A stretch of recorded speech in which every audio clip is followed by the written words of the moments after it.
In January of 2025, a winter storm developed in the southern United States, which became known to some as Enzo and to others as the Gulf Coast Blizzard.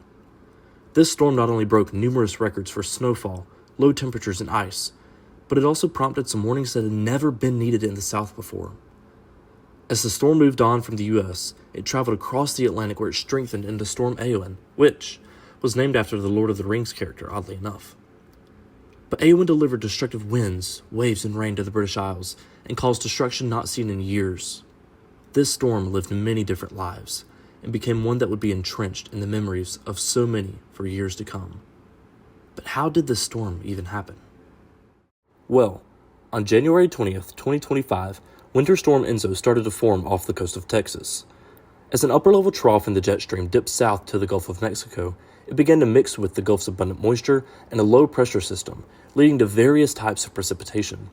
Sleet, freezing rain, and snow began to fall in the southern and eastern regions of Texas, which led to treacherous conditions that caused power outages and deadly vehicle accidents. This type of storm is often referred to as a southern slider because of the sliding motion that it takes across the southern portion of the country. The formation of this storm, however, would not have been possible if it were not for the extremely cold temperatures that had been present in the days leading up to Enzo. While it is not uncommon for there to be occasional blasts of Arctic air, the setup that was in place for Enzo's formation was quite rare for this scale. Here, you can see a weather pattern that is known as the McFarland signature pattern. In this setup, there is a high pressure in the western United States with a strong ridge in the jet stream over Alaska. These factors allow for Arctic air to plunge into the southern portions of the United States for many days and can lead to continuous blasts of cold air. As we can see, this was the case during this period in late January. This map shows the temperatures and wind speeds about 5 kilometers up in the atmosphere, and we can see how the McFarland signature played into the formation of Enzo. The jet stream allowed for these Arctic air masses to move south and caused frigid temperatures that were present for over a week. In this diagram, we can see how a parcel of air that originated in the Siberian regions of Russia traveled along the jet stream into southern Texas, which allowed for temperatures not only in Texas, but across the entire southeast to dip into the single digits and teens.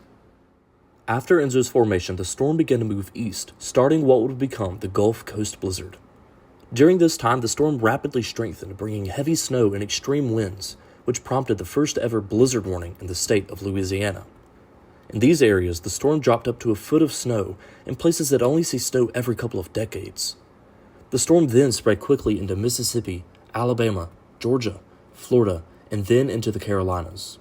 Some notable amounts of snow that broke many records are 5 inches in Mobile, Alabama, 5.5 inches in Pensacola, Florida, and 10.5 inches near Lafayette, Louisiana.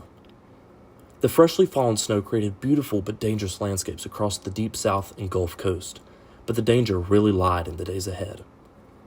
As previously mentioned, the pattern was set for cold air to continuously blast these areas, so after the snow fell, it transitioned into a pattern of melting and refreezing for multiple days.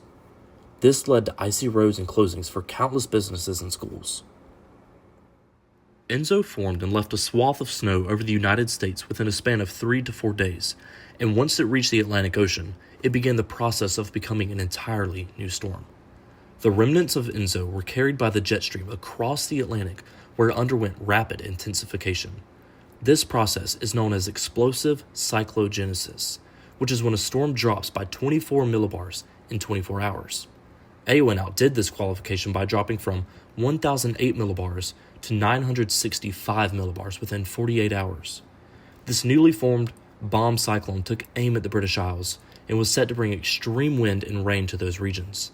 Once the storm made landfall, it brought winds that peaked around 97 miles per hour, with gusts being recorded at 135 miles per hour.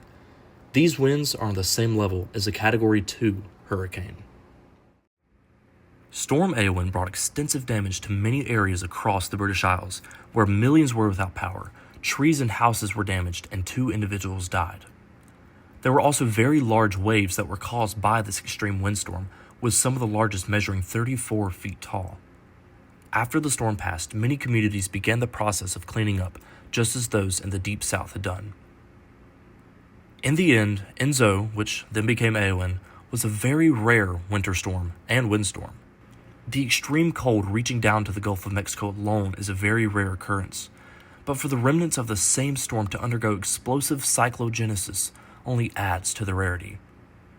For many, this was a once-in-a-lifetime storm, and it surely will not be forgotten.